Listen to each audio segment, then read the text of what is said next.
پھولوں کی طرح مہکتے گلاب چہروں کو آصف ہسٹورین کا سلام۔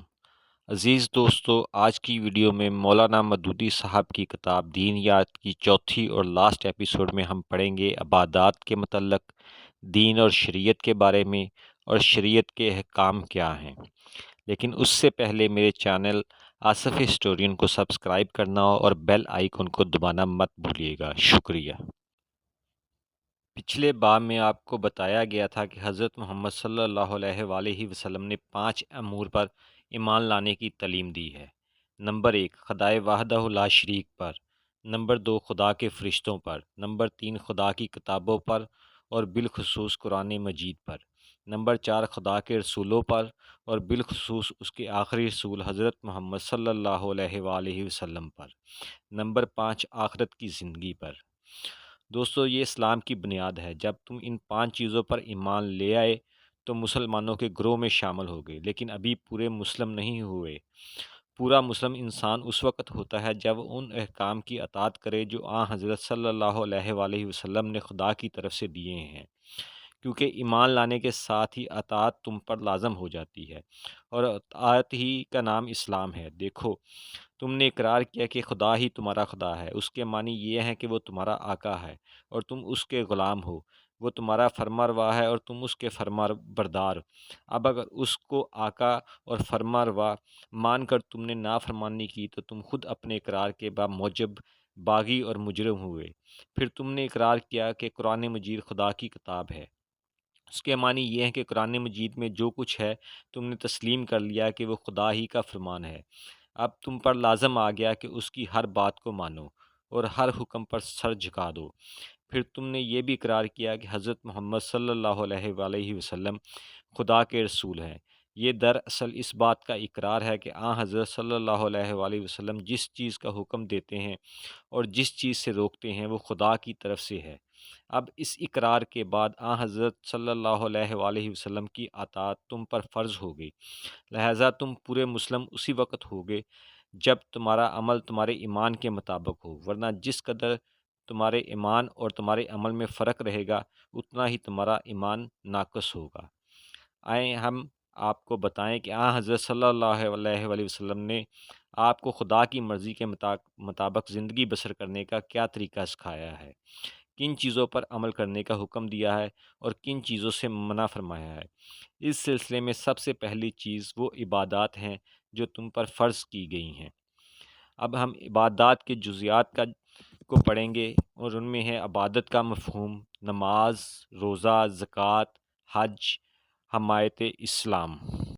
سب سے پہلے ہم پڑھیں گے کہ عبادت کا مفہوم کیا ہے۔ عبادت کے معنی دراصل بندگی کے ہیں۔ تم عبد ہو اور اللہ تمہارا معبود ہے۔ عبد اپنے معبود کی اطاعت میں جو کچھ کرے عبادت ہے۔ مثلاً تم لوگوں سے باتیں کرتے ہو، ان باتوں کے درمیان میں اگر تم نے جھوٹ سے، غیبت سے، فحش گوئی سے اس لیے پرہیز کیا کہ خدا نے ان چیزوں سے منع کیا ہے، اور ہمیشہ سچائی، انصاف، نیکی اور پاکیزگی کی باتیں کی اس لیے کہ خدا ان کو پسند کرتا ہے، تو تمہاری یہ سب باتیں عبادت ہوگی، خواہ وہ سب دنیا کے معاملات ہی کیوں نہ ہوں۔ تم لوگوں سے لین دین کرتے ہو، بازار میں خرید و فروخت کرتے ہو، اپنے گھر میں ماں باپ اور بھائی بہنوں کے ساتھ رہتے سہتے ہو، اپنے دوستوں اور عزیزوں سے ملتے جلتے ہو، اور اگر اپنی زندگی کے ان سارے معاملات میں آپ نے خدا کے احکام کو اور اس کے قوانین کو ملحوظ رکھا، ہر ایک کے حقوق ادا کیے، یہ سمجھ کر کہ خدا نے اس کا حکم دیا ہے، اور کسی کی حلق تلفی نہ کی، یہ سمجھ کر کہ خدا نے اس سے روکا ہے، تو گویا تمہاری یہ ساری زندگی خدا کی عبادت ہی میں گزری۔ تم نے کسی غریب کی مدد کی، کسی بھوکے کو کھانا کھلایا، کسی بیمار کی خدمت کی، اور ان سب کاموں میں آپ نے اپنے کسی ذاتی فائدے یا عزت یا ناموری کو نہیں، بلکہ خدا کی خوشنودی کو پیش نظر رکھا۔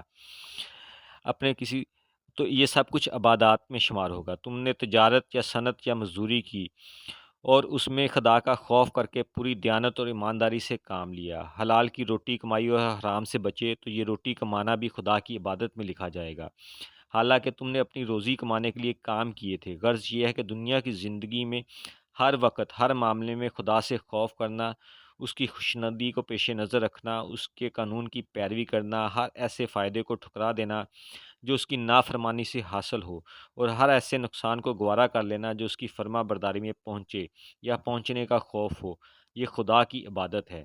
اس طریقے کی زندگی سراسر عبادت ہی عبادت ہے، حتیٰ کہ ایسی زندگی میں کھانا پینا، چلنا پھرنا، سونا جاگنا، بات چیت کرنا، سب کچھ داخل عبادت ہے۔ یہ عبادت کا اصلی مفہوم ہے، اور اسلام کا اصل مقصد مسلمان کو ایسا ہی عبادت گزار بندہ بنانا ہے۔ اس غرض کے لیے اسلام میں چند ایسی عبادتیں فرض کی گئی ہیں جو انسان کو اس بڑی عبادت کے لیے تیار کرتی ہیں۔ گویا یوں سمجھو کہ یہ خاص عبادتیں اس بڑی عبادت کے لیے ٹریننگ کورس کی حیثیت رکھتی ہیں۔ جو شخص یہ ٹریننگ جتنی اچھی لے گا، وہ اس بڑی اور اصلی عبادت کو اتنی ہی اچھی طرح ادا کر سکے گا۔ اس لیے ان خاص عبادتوں کو فرض عین قرار دیا گیا ہے، اور انہیں ارکان دین یعنی دین کے ستون کہا گیا ہے۔ جس طرح ایک عمارت چند ستونوں پر قائم ہوتی ہے، اسی طرح اسلامی زندگی کی عمارت بھی ان ستونوں پر قائم ہے۔ ان کو توڑو گے تو اسلام کی عمارت کو گرا دو گے۔ نمبر 1، نماز۔ ان فرائض میں سب سے پہلا فرض نماز ہے۔ یہ نماز کیا ہے؟ دن میں 5 وقت زبان اور عمل سے انہی چیزوں کا ادا جن پر تم ایمان لائے ہو۔ تم صبح اٹھے اور سب سے پہلے پاک صاف ہو کر اپنے خدا کے سامنے حاضر ہو گئے، اس کے سامنے کھڑے ہو کر، بیٹھ کر، جھک کر، زمین پر سر ٹیک کر اپنی بندگی کا اقرار کیا، اس سے مدد مانگی، اس سے ہدایت طلب کی، اس سے اطاعت کا عہد تازہ کیا، اس کی خوشنودی چاہنے اور اس کے غضب سے بچنے کی خواہش کا بار بار اعادہ کیا، اور اس کی کتاب کا سبق دہرایا، اس کے رسول کی سچائی پر گواہی دی، اور اس دن کو بھی یاد کر لیا جب تم اس کی عدالت میں اپنے اعمال کی جواب دہی کے لیے حاضر ہوگے۔ اس طرح تمہارا دن شروع ہوا، چند گھنٹے تم اپنے کاموں میں لگے رہے، پھر ظہر کے وقت مؤذن نے تم کو یاد دلایا کہ آؤ اور چند منٹ کے لیے اس سبق کو پھر دہرا لو، کہیں ایسا نہ ہو کہ اس کو بھول کر تم خدا سے غافل ہو جاؤ۔ تم اٹھے اور ایمان تازہ کر کے پھر دنیا اور اس کے کاموں کی طرف پلٹ آئے۔ چند گھنٹوں کے بعد پھر عصر کے وقت تمہاری طلبی ہوئی اور تم نے پھر ایمان تازہ کر لیا۔ اس کے بعد مغرب ہوئی اور رات شروع ہو گئی۔ صبح کو تم نے دن کا آغاز جس عبادت کے ساتھ کیا تھا، رات کا آغاز بھی اسی سے کیا، تاکہ رات کو بھی تم اس سبق کو نہ بھولنے پاؤ اور اسے بھول کر بھٹک نہ جاؤ۔ چند گھنٹوں کے بعد عشاء ہوئی اور سونے کا وقت آ گیا۔ اب آخری بار تم کو ایمان کی ساری تعلیم یاد دلا دی گئی، کیونکہ یہ سکون کا وقت ہے۔ دن کے ہنگامے میں اگر تم کو پوری توجہ کا موقع نہ ملا تو اس وقت اطمینان کے ساتھ توجہ کر سکتے ہو۔ دیکھو، یہ وہ چیز ہے جو ہر روز دن میں 5 وقت تمہارے اسلام کی بنیاد کو مضبوط کرتی رہتی ہے۔ یہ بار بار تم کو اس بڑی عبادت کے لیے تیار کرتی ہے جس کا مفہوم ہم نے ابھی چند سطور پہلے آپ کو سمجھا دیا ہے۔ یہ ان تمام عقیدوں کو تازہ کرتی رہتی ہے جس پر تمہارے نفس کی پاکیزگی، روح کی ترقی، اخلاق کی درستی اور عمل کی اصلاح موقوف ہے۔ غور کریں، وضو میں آپ اس طریقے کی کیوں پیروی کرتے ہو جو رسول اللہ صلی اللہ علیہ وآلہ وسلم نے بتایا ہے، اور نماز میں وہ سب چیزیں کیوں پڑھتے ہو جو آپ نے تعلیم کی ہیں؟ اس لیے نہ کہ تم حضرت صلی اللہ علیہ وآلہ وسلم کی اطاعت کو فرض سمجھتے ہو۔ قرآن کو تم قصداً غلط کیوں نہیں پڑھتے؟ اس لیے نہ کہ تمہیں اس کے کلام الہی ہونے کا یقین ہے۔ نماز میں جو چیزیں خاموشی کے ساتھ پڑھی جاتی ہیں، اگر تم ان کو نہ پڑھو یا ان کی جگہ اور کچھ پڑھ دو تو تمہیں کس کا خوف ہے؟ کوئی انسان تو سننے والا نہیں۔ ظاہر ہے کہ تم یہی سمجھتے ہو کہ خاموشی کے ساتھ جو کچھ ہم پڑھ رہے ہیں اسے بھی خدا سن رہا ہے، اور ہماری کسی ڈھکی چھپی حرکت سے بھی وہ بے خبر نہیں۔ جہاں کوئی دیکھنے والا نہیں ہوتا، وہاں کون سی چیز تمہیں نماز کے لیے اٹھاتی ہے؟ وہ یہی اعتقاد تو ہے کہ خدا تم کو دیکھ رہا ہے۔ نماز کے وقت ضروری سے ضروری کام چھڑا کر کون سی چیز تمہیں نماز کی طرف لے جاتی ہے؟ وہ یہی احساس تو ہے کہ نماز خدا نے فرض کی ہے۔ جاڑے میں صبح کے وقت اور گرمی میں دوپہر کے وقت اور روزانہ شام کی دلچسپ تفریحوں میں مغرب کے وقت کون سی چیز تم کو نماز پڑھنے پر مجبور کر دیتی ہے؟ وہ فرض شناسی نہیں تو اور کیا ہے؟ پھر نماز نہ پڑھنے یا نماز میں جان بوجھ کر غلطی کرنے سے آپ کیوں ڈرتے ہو؟ اسی لیے نہ کہ آپ کو خدا کا خوف ہے اور تم جانتے ہو کہ ایک دن اس کی عدالت میں حاضر ہونا ہے۔ آپ بتاؤ کہ نماز سے بہتر اور کون سی ایسی ٹریننگ ہو سکتی ہے جو تم کو پورا اور سچا مسلمان بنانے والی ہو؟ مسلمانوں کے لیے اس سے اچھی تربیت کیا ہو سکتی ہے کہ وہ ہر روز کئی مرتبہ خدا کی یاد اور اس کے خوف اور اس کے حاضر و ناظر ہونے کی یقین اور عدالت الہی میں پیش ہونے کے اعتقاد کو تازہ کرتا رہے، اور روزانہ کئی بار لازمی طور پر رسول اللہ صلی اللہ علیہ وآلہ وسلم کی پیروی کرے اور صبح سے لے کر رات تک ہر چند گھنٹوں کے بعد اس کو فرض بجا لانے کی مشق کرائی جاتی رہے۔ ایسے شخص سے یہ امید کی جا سکتی ہے کہ جب وہ نماز سے فارغ ہو کر دنیا کے کاموں میں مشغول ہوگا تو وہاں بھی وہ خدا سے ڈرے گا اور اس کے قانون کی پیروی کرے گا، اور ہر گناہ کے موقع پر اس کو یاد آ جائے گا کہ خدا مجھے دیکھ رہا ہے۔ اگر کوئی اتنی اعلیٰ درجے کی ٹریننگ کے بعد بھی خدا سے بے خوف ہو اور اس کے احکام کی خلاف ورزی نہ چھوڑے تو یہ نماز کا قصور نہیں بلکہ خود اس شخص کے نفس کی خرابی ہے۔ پھر دیکھو، اللہ تعالیٰ نے نماز کو باجماعت پڑھنے کی تاکید فرمائی ہے اور خاص طور پر ہفتے میں ایک مرتبہ جمعے کی نماز جماعت کے ساتھ پڑھنا فرض کر دیا ہے۔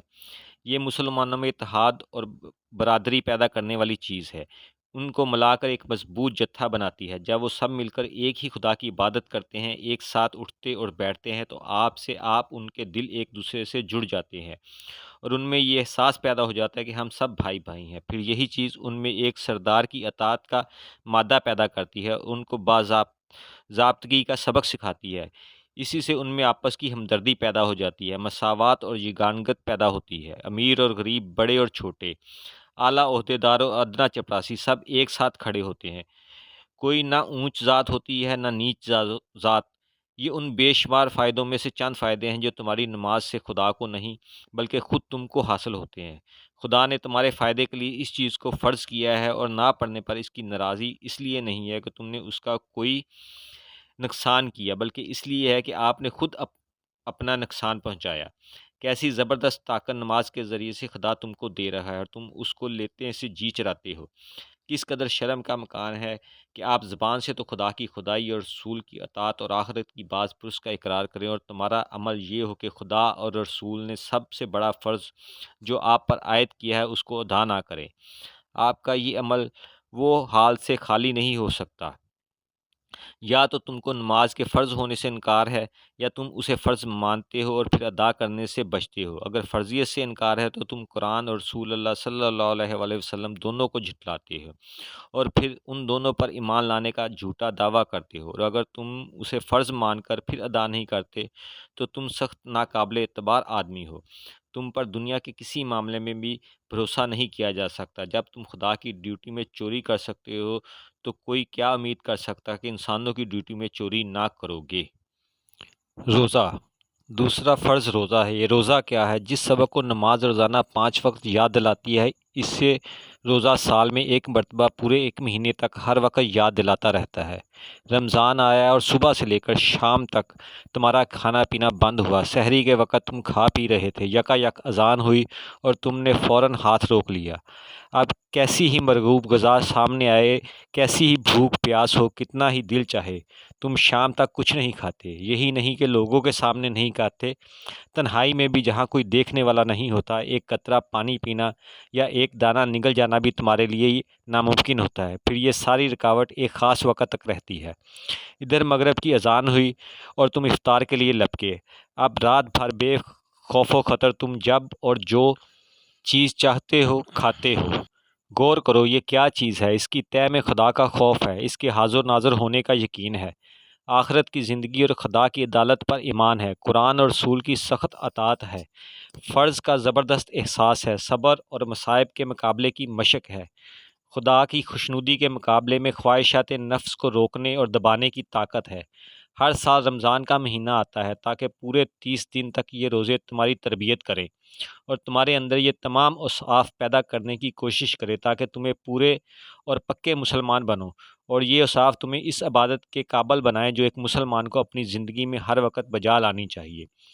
پھر دیکھو، اللہ تعالیٰ نے تمام مسلمانوں کے لیے روزہ ایک ہی مہینے میں فرض کیا تاکہ سب مل کر روزہ رکھیں، علیحدہ علیحدہ نہ رکھیں۔ اس کے بے شمار دوسرے فائدے بھی ہیں۔ ساری اسلامی آبادی میں پورا ایک مہینہ پاکیزگی کا مہینہ ہوتا ہے۔ ساری فضا پر ایمان اور خوف خدا اور اطاعت احکام اور پاکیزگی اخلاق اور حسن عمل چھا جاتا ہے۔ اس فضا میں برائیاں دب جاتی ہیں اور نیکیاں ابھرتی ہیں۔ اچھے لوگ نیک کاموں میں ایک دوسرے کی مدد کرتے ہیں، برے لوگ بدی کے کام کرتے ہوئے شرماتے ہیں۔ امیروں میں غریبوں کی امداد کا جذبہ پیدا ہوتا ہے، خدا کی راہ میں مال صرف کیا جاتا ہے، سارے مسلمان ایک حال میں ہوتے ہیں، اور یہ ایک حال ہی میں ہونا ان کے اندر یہ احساس پیدا کرتا ہے کہ ہم سب ایک جماعت ہیں۔ ان میں برادری، ہمدردی اور باہمی اتحاد پیدا کرنے کے لیے یہ کارگر نسخہ ہے۔ یہ سب ہمارے ہی فائدے ہیں، ہمیں بھوکا رکھنے سے خدا کا کوئی فائدہ نہیں۔ اس نے ہماری بھلائی ہی کے لیے رمضان کے روزے ہم پر فرض کیے ہیں۔ اس فرض کو جو لوگ بغیر کسی معقول وجہ کے ادا نہیں کرتے، وہ اپنے اوپر خود ظلم کرتے ہیں، اور سب سے زیادہ شرمناک طریقہ ان کا ہے جو رمضان میں علانیہ کھاتے پھرتے ہیں۔ وہ گویا اس بات کا اعلان کرتے ہیں کہ ہم مسلمانوں کی جماعت میں سے نہیں ہیں، ہم کو اسلام کے احکام کی کوئی پرواہ نہیں ہے، اور ہم ایسے بے باک ہیں کہ جس کو خدا مانتے ہیں اس کی اطاعت سے بھی کھلم کھلا منہ موڑ جاتے ہیں۔ بتاؤ، جن لوگوں کے لیے اپنی جماعت سے الگ ہونا ایک آسان بات ہو، جن کو اپنے خالق رازق کی خلاف بغاوت کرتے ہوئے ذرا شرم نہ آئے، اور جو اپنے دین کے سب سے بڑے پیشوا کے مقرر کیے ہوئے قانون کو علانیہ توڑ دیں، ان سے کوئی شخص کس وفاداری، کس نیک چلنی اور امانت داری، فرض شناسی اور پابندی قانون کی امید کر سکتا ہے؟ نمبر 3 پر ہے زکوٰۃ۔ تیسرا فرض زکوٰۃ ہے۔ اللہ تعالیٰ نے ہر مسلمان مالدار پر فرض کیا ہے کہ اگر اس کے پاس کم از کم 40 روپے ہو اور ان پر پورا ایک سال گزر جائے تو وہ ان میں سے 1 روپیہ کسی غریب رشتہ دار یا کسی محتاج، کسی مسکین، کسی نو مسلم، کسی مسافر یا کسی قرض دار شخص کو دے دے۔ اس طرح اللہ نے امیروں کی دولت میں غریبوں کے لیے کم از کم 2.5% حصہ مقرر کر دیا ہے۔ اس سے زیادہ اگر کوئی کچھ دے تو یہ احسان ہے، جس کا ثواب اور زیادہ ہوگا۔ دیکھو، یہ حصہ اللہ کو نہیں پہنچتا، وہ تمہاری کسی چیز کا محتاج نہیں ہے، لیکن وہ فرماتا ہے کہ تم نے اگر خوش دلی کے ساتھ میری خاطر اپنے کسی غریب بھائی کو کچھ دیا تو گویا مجھ کو دیا ہے، اس کی طرف سے میں تم کو کئی گنا زیادہ بدلہ دوں گا۔ البتہ شرط یہ ہے کہ اس کو دے کر تم کوئی احسان نہ جتاؤ، اس کو ذلیل اور حقیر نہ کرو، اس سے شکریہ کی بھی خواہش نہ رکھو، یہ بھی کوشش نہ کرو کہ تمہاری اس بخشش کا لوگوں میں چرچا ہو اور لوگ تمہاری تعریف کریں کہ فلاں صاحب بڑے سخی داتا ہیں۔ اگر ان تمام ناپاک خیالات سے اپنے دل کو پاک رکھو اور محض میری خوشنودی کے لیے اپنی دولت میں سے غریبوں کو حصہ دو گے تو میں اپنی بے پایاں دولت میں سے تم کو وہ حصہ دوں گا جو کبھی ختم نہ ہوگا۔ اللہ تعالیٰ نے اس زکوٰۃ کو بھی ہم پر اسی طرح فرض کیا ہے جس طرح نماز اور روزے کو فرض کیا ہے۔ یہ اسلام کا بہت بڑا رکن ہے، اور اس رکن کو اس لیے قرار دیا گیا ہے کہ یہ مسلمانوں میں خدا کی خاطر قربانی اور احسار کرنے کی صفت پیدا کرتا ہے، اور خود غرضی، تنگ دلی اور زر پرستی کی بری صفات کو دور کرتا ہے۔ چھی کی پوجا کرنے والا اور پے پر جان دینے والا حریص اور بخیل آدمی اسلام کے کسی کام کا نہیں۔ جو شخص خدا کے حکم پر اپنی گاڑی محنت سے کمایا ہوا مال اپنی کسی ذاتی غرض کے بغیر قربان کر سکتا ہو، وہی اسلام کے سیدھے راستے پر چل سکتا ہے۔ زکوٰۃ مسلمانوں کو اس قربانی کی مشق کراتی ہے اور اس کو اس قابل بناتی ہے کہ خدا کی راہ میں جب مال صرف کرنے کی ضرورت ہو تو وہ اپنی دولت کو سینے سے چمٹائے نہ بیٹھا رہے، بلکہ دل کھول کر خرچ کرے۔ زکوٰۃ کا دنیوی فائدہ یہ ہے کہ مسلمان آپس میں ایک دوسرے کی مدد کریں۔ کوئی مسلمان ننگا، بھوکا اور ذلیل و خوار نہ ہو۔ جو امیر ہیں وہ غریبوں کو سنبھال لیں، اور جو غریب ہے وہ بھیک مانگتے نہ پھریں۔ کوئی شخص اپنی دولت کو صرف اپنے عیش و آرام اور اپنی شان و شوکت ہی پر نہ اڑا دے، بلکہ یہ بھی یاد رکھے کہ اس میں اس کی قوم کے یتیموں اور بیواؤں اور محتاجوں کا بھی حق ہے۔ اس میں ان لوگوں کا بھی حق ہے جو کام کرنے کی قابلیت نہیں رکھتے مگر سرمایہ نہ ہونے کی وجہ سے نہیں کر سکتے۔ اس میں ان بچوں کا بھی حق ہے جو قدرت سے دماغ اور ذہانت لائے ہیں مگر غریب ہونے کی وجہ سے تعلیم نہیں پا سکتے۔ اس میں ان کا بھی حق ہے جو معذور ہو گئے ہیں اور کوئی کام کرنے کے قابل نہیں رہے۔ جو شخص اس کو حق نہیں مانتا وہ ظالم ہے۔ اس سے بڑھ کر کیا ظلم ہوگا کہ تم اپنے پاس روپے کے کتھے بھرے بیٹھے رہو، کوٹھیوں میں عیش کرو، موٹروں میں چڑھے چڑھے پھرو، اور تمہاری قوم کے ہزاروں آدمی روٹیوں کے محتاج ہوں اور ہزاروں کام کے آدمی بیکار مارے مارے پھریں۔ اسلام ایسی خود غرضی کا دشمن ہے۔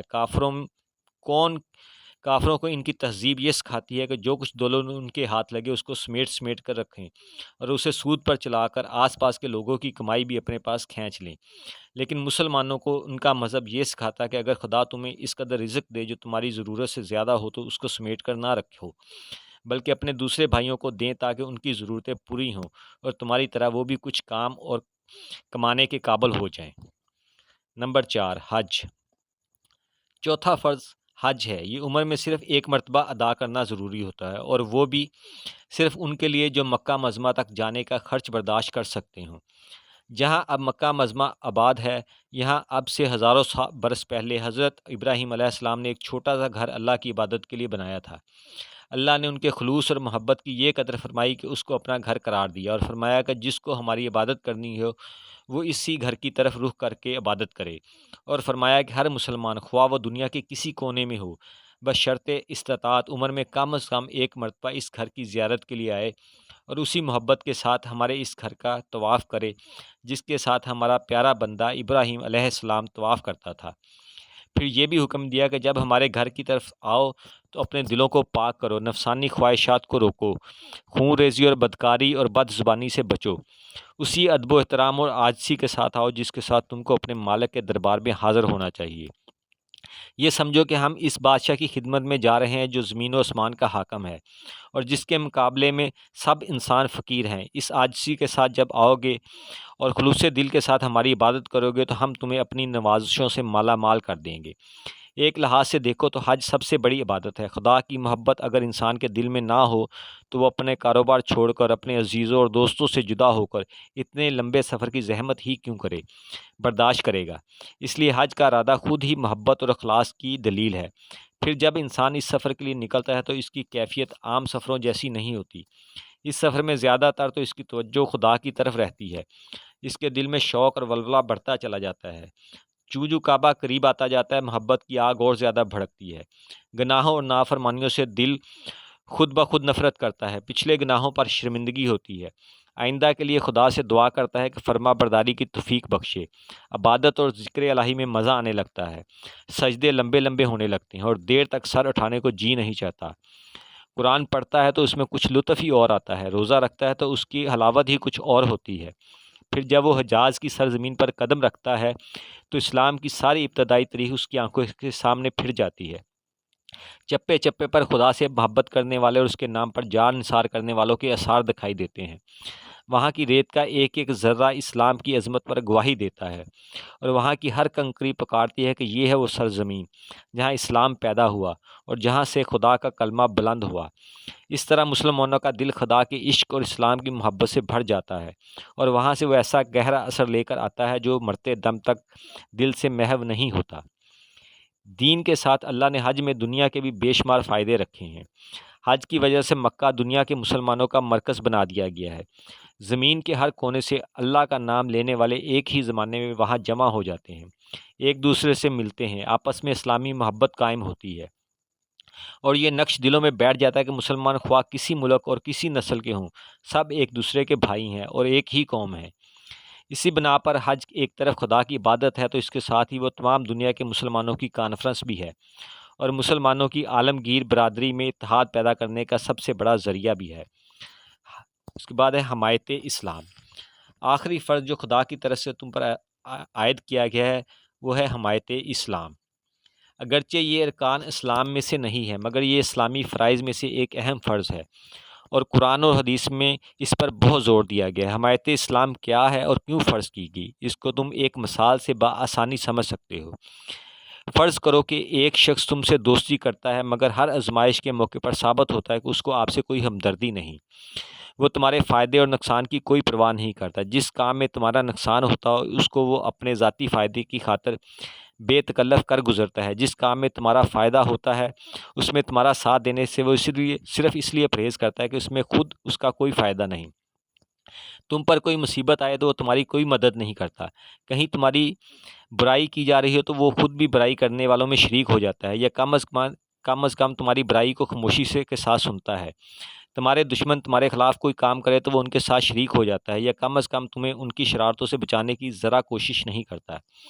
بتاؤ کیا تم ایسے شخص کو اپنا دوست سمجھو گے؟ تم یقیناً کہو گے ہرگز نہیں، اس لیے کہ وہ محض زبان سے دوستی کا دعویٰ کرتا ہے مگر در حقیقت دوستی اس کے دل میں نہیں ہے۔ دوستی کے معنی تو یہ ہے کہ انسان جس کا دوست ہو اس سے محبت اور خلوص رکھے، اس کا ہمدرد و خیر خواہ ہو، وقت پر اس کے کام آئے، دشمنوں کے مقابلے میں اس کی مدد کرے، اس کی برائی سننے تک کا روادار نہ ہو۔ جب یہ بات اس میں نہیں تو وہ منافق ہے، اس کا دوستی کا دعویٰ جھوٹا ہے۔ اسی مثال پر قیاس کر لو کہ جب تم مسلمان ہونے کا دعویٰ کرتے ہو تو تم پر کیا فرض عائد ہوتا ہے۔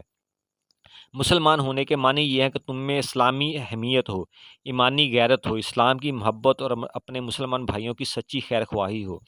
تم خواہ دنیا کا کوئی کام کرو، اس میں اسلام کا مفاد اور مسلمانوں کی بھلائی ہمیشہ تمہارے پیش نظر رہے۔ اپنے ذاتی فائدے کی خاطر یا اپنی کسی ذاتی نقصان سے بچنے کی خاطر تم سے بھی کبھی کوئی ایسی حرکت سرزد نہ ہو جو اسلام کے مقاصد اور مسلمانوں کی فلاح کے خلاف ہو، اور ہر اس کام میں دل و جان اور مال سے حصہ لو جو اسلام اور مسلمانوں کے لیے مفید ہو۔ ہر اس کام سے الگ رہو جو مسلمانوں اور اسلام کے لیے نقصان دہ ہو۔ اپنے دین اور اپنی دینی جماعت کی عزت کو اپنی عزت سمجھو۔ جس طرح تم خود اپنی توہین برداشت نہیں کر سکتے، اسی طرح اسلام اور اہل اسلام کی توہین بھی برداشت نہ کرو۔ جس طرح آپ خود اپنے خلاف اپنے دشمنوں کا ساتھ نہیں دیتے، اسی طرح اسلام اور مسلمانوں کے دشمنوں کا بھی ساتھ نہ دو۔ جس طرح تم اپنی جان، مال اور عزت کی حفاظت کے لیے ہر قسم کی قربانی پر آمادہ ہو جاتے ہو، اسی طرح اسلام اور مسلمانوں کی حفاظت کے لیے ہر قربانی پر آمادہ رہو۔ یہ صفات ہر اس شخص میں ہونی چاہیے جو اپنے آپ کو مسلمان کہتا ہو، ورنہ اس کا شمار منافقوں میں ہوگا اور اس کا عمل خود ہی اس کی زبانی دعوے کو جھوٹا ثابت کر دے گا۔ اسی حمایت اسلام کا ایک شعبہ وہ ہے جس کو شریعت کی زبان میں جہاد کہتے ہیں۔ جہاد کے لفظی معنی ہے کسی کام میں اپنی انتہائی طاقت صرف کر دینا۔ اس معنی کے لحاظ سے جو شخص خدا کا کلمہ بلند کرنے کے لیے روپیے سے، زبان سے، قلم سے، ہاتھ پاؤں سے کوشش کرتا ہے، وہ بھی جہاد ہی کرتا ہے، مگر خاص طور پر جہاد کا لفظ اس جنگ کے لیے استعمال کیا گیا ہے جو تمام دنیوی اغراض سے پاک ہو کر محض خدا کے لیے اسلام کے دشمنوں سے کی جائے۔ شریعت میں اس جہاد کو فرض کفایہ کہتے ہیں، یعنی یہ ایسا فرض ہے جو تمام مسلمانوں پر عائد تو ہوتا ہے، لیکن اگر ایک جماعت اس کو ادا کر دے تو باقی لوگوں پر اس کو ادا کرنے کی ذمہ داری ساقط ہو جاتی ہے۔ البتہ اگر کسی اسلامی ملک پر دشمنوں کا حملہ ہو تو اس صورت میں جہاد اس ملک کے تمام باشندوں پر نماز اور روزے کی طرح فرض عین ہو جاتا ہے، اور اگر وہ مقابلے کی طاقت نہ رکھتے ہوں تو ان کے قریب جو ملک واقع ہوں وہاں کے بھی ہر مسلمان پر فرض ہو جاتا ہے کہ جان اور مال سے ان کی مدد کرے، اور اگر ان کی مدد سے بھی دشمن کا حملہ دفع نہ ہو تو تمام دنیا کے مسلمانوں پر ان کی حمایت اس طرح فرض ہو جاتی ہے جس طرح نماز اور روزہ فرض ہے، یعنی اگر کوئی ایک شخص بھی یہ فرض ادا کرنے میں کوتاہی کرے گا تو گناہ گار ہوگا۔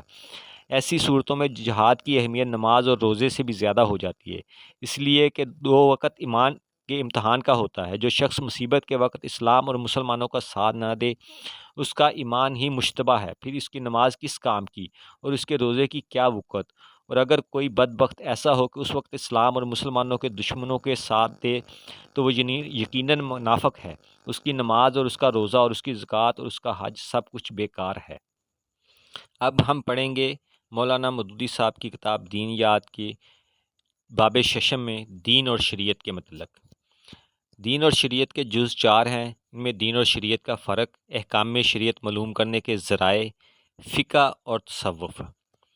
اب تک ہم نے آپ کو جو کچھ باتیں بتائی ہیں وہ سب دین کی باتیں تھیں۔ اب ہم حضرت محمد صلی اللہ علیہ وآلہ وسلم کی شریعت کے متعلق تم سے کچھ بیان کریں گے، مگر سب سے پہلے آپ کو یہ سمجھ لینا چاہیے کہ شریعت کسے کہتے ہیں اور شریعت اور دین میں فرق کیا ہے۔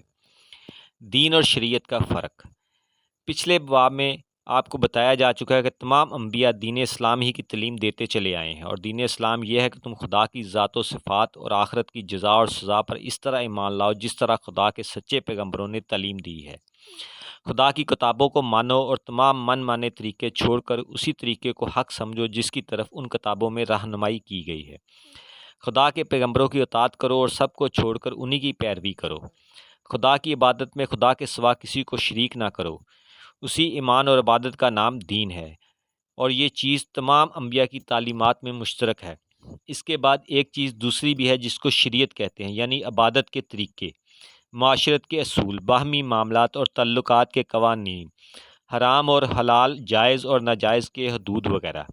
ان امور کے متعلق اللہ تعالیٰ نے ابتدا میں مختلف زمانوں اور مختلف قوموں کے حالات کا لحاظ کر کے اپنے پیغمبروں کے پاس مختلف شریعتیں بھیجی تھی تاکہ وہ ہر قوم کو الگ الگ شائستگی اور تہذیب و اخلاق کی تعلیم و تربیت دے کر ایک بڑے قانون کی پیروی کے لیے تیار کرتے رہیں۔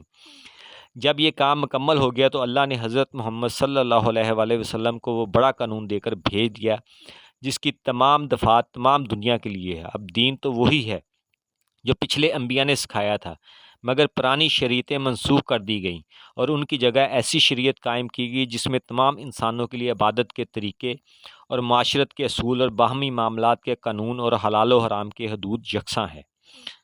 احکام شریعت معلوم کرنے کے ذرائع۔ شریعت محمدی صلی اللہ علیہ وآلہ وسلم کے اصول اور احکام معلوم کرنے کے لیے ہمارے پاس دو ذریعے ہیں، ایک قرآن مجید، دوسری حدیث۔ قرآن کے مجید کے متعلق تو آپ جانتے ہو کہ وہ اللہ کا کلام ہے اور اس کا ہر لفظ اللہ کی طرف سے ہے۔ رہی حدیث تو اس سے وہ روایتیں مراد ہیں جو رسول اللہ صلی اللہ علیہ وآلہ وسلم سے ہم تک پہنچی ہیں۔ رسول اللہ صلی اللہ علیہ وآلہ وسلم کی ساری زندگی قرآن کی تشریح تھی۔ نبی ہونے کے بعد سے 23 سال کی مدت تک آپ ہر وقت تعلیم اور ہدایت میں مشغول رہے اور اپنی زبان اور اپنے عمل سے لوگوں کو بتاتے رہے کہ اللہ کی مرضی کے مطابق زندگی بسر کرنے کا طریقہ کیا ہے۔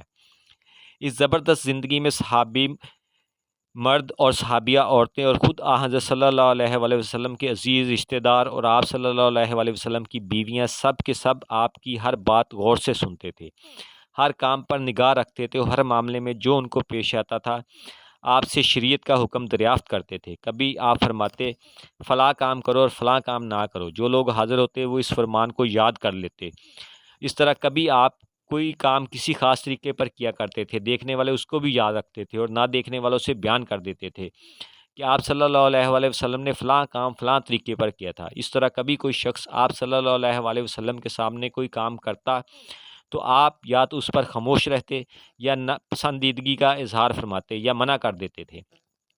ان سب باتوں کو بھی لوگ محفوظ رکھتے تھے۔ ایسی جتنی باتیں صحابی مردوں اور صحابیہ عورتوں سے لوگوں نے سنی، ان کو بعض نے یاد کر لیا اور بعض نے لکھ لیا اور یہ بھی یاد کر لیا کہ یہ خبر ہم کو کس سے پہنچی ہے۔ پھر ان روایتوں کو رفتہ رفتہ کتابوں میں جمع کر لیا گیا۔ اس طرح حدیث کا ایک بڑا ذخیرہ فراہم ہو گیا، جس میں خصوصیت کے ساتھ امام مالک رحمۃ اللہ علیہ اور امام بخاری رحمۃ اللہ علیہ اور امام مسلم رحمۃ اللہ علیہ اور امام ترمذی رحمۃ اللہ علیہ اور امام ابو داؤد رحمۃ اللہ علیہ اور امام نسائی رحمۃ اللہ علیہ اور امام ابن ماجہ رحمۃ اللہ علیہ کی کتابیں بہت مستند خیال کی جاتی ہیں۔ اب دیکھتے ہیں فقہ۔ قرآن اور حدیث کے احکام پر غور کر کے بعض بزرگان دین نے عام لوگوں کی آسانی کے لیے مفصل قوانین مرتب کر دیے، جن کو فقہ کے نام سے مرسوم کیا جاتا ہے۔ چونکہ ہر شخص قرآن کی تمام باریکیوں کو نہیں سمجھ سکتا، نہ ہر شخص کے پاس حدیث کا ایسا علم ہے کہ وہ خود شریعت کے احکام معلوم کر سکے۔ اس لیے جن بزرگان دین نے برسوں کی محنت اور غور و تحقیق کے بعد فقہ کو مرتب کیا ہے، ان کے بارے احسان سے دنیا کے مسلمان کبھی سبکدوش نہیں ہو سکتے۔ یہ انہی کی محنتوں کا نتیجہ ہے کہ آج کروڑوں مسلمان بغیر کسی زحمت کے شریعت کی پیروی کر رہے ہیں اور کسی کو خدا اور رسول کے احکام معلوم کرنے میں دقت نہیں پیش آتی۔ ابتداء میں بہت سے بزرگوں نے فقہ کو اپنے اپنے طریقے پر مرتب کیا تھا، مگر رفتہ رفتہ 4 فقہیں دنیا میں باقی رہ گئی اور آج دنیا کے مسلمان زیادہ تر انہی کی پیروی کرتے ہیں۔ نمبر 1، امام ابو حنیفہ رحمۃ اللہ علیہ کی فقہ، جس کی ترتیب میں امام ابو یوسف اور امام محمد اور امام ظفر اور ایسے ہی چند اور بڑے علماء کا مشورہ بھی شامل تھا۔ اسے فقہ حنفی کہا جاتا ہے۔ نمبر 2، امام مالک رحمۃ اللہ علیہ کی فقہ، یہ فقہ مالکی کے نام سے مشہور ہے۔ نمبر 3، امام شافعی رحمۃ اللہ کی فقہ، یہ فقہ شافعی کہلاتی ہے۔ اور نمبر 4، امام احمد بن حنبل رحمۃ اللہ علیہ کی فقہ، اس کو فقہ حنبلی کہتے ہیں۔ یہ چاروں فقہیں رسول اللہ صلی اللہ علیہ وآلہ وسلم کے بعد 200 برس کے اندر اندر مرتب ہو گئی تھی۔ ان میں جو اختلافات پائے جاتے ہیں وہ بالکل قدرتی اختلافات ہیں۔ چند آدمی جب کسی معاملے کی تحقیق کرتے ہیں یا کسی بات کو سمجھنے کی کوشش کرتے ہیں تو ان کی تحقیق اور سمجھ میں تھوڑا بہت اختلاف ضرور ہوتا ہے، لیکن چونکہ یہ سب حق پسند اور نیک نیت اور مسلمانوں کے خیر خواہ بزرگ تھے، اس لیے تمام مسلمان ان چاروں فقہوں کو برحق مانتے ہیں۔ البتہ یہ ظاہر ہے کہ ایک معاملے میں ایک ہی طریقے کی پیروی کی جا سکتی ہے، 4 مختلف طریقوں کی پیروی نہیں کی جا سکتی۔ اس لیے اکثر علماء یہ کہتے ہیں کہ مسلمانوں کو ان چاروں میں سے کسی ایک کی پیروی کرنی چاہیے۔